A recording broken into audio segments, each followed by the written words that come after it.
দূর আসির লাগি ভিডিও বানাইতাম পারি না।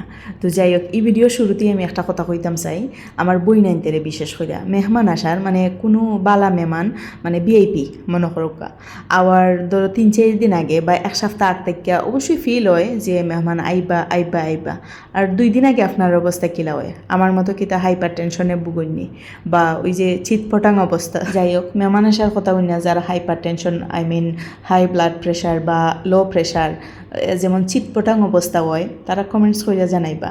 মানে আমি তো একদম এক্সাইটিং অবস্থায় থাকি মানে মেহমান আসার আগে আর কি।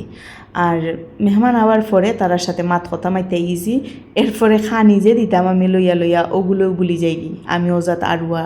তো যাই হোক, দেখা যাইব যারা আইন তারা সার্ভ করিয়া খাইন। তো এই মেহমানগুলো আসলে আমার মামা শ্বশুর।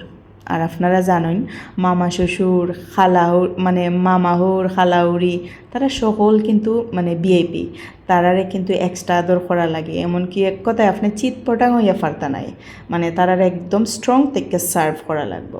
তখন একটা সিরিয়াস কথা হই মানে বাস্তব কথা, শ্বশুর শাশুড়ি আমরা লাইফও লাগে আল্লাহর তরফ থেকে ব্লেসিংস, আমরা কিন্তু আসলেই যত্ন করা লাগবো তারার।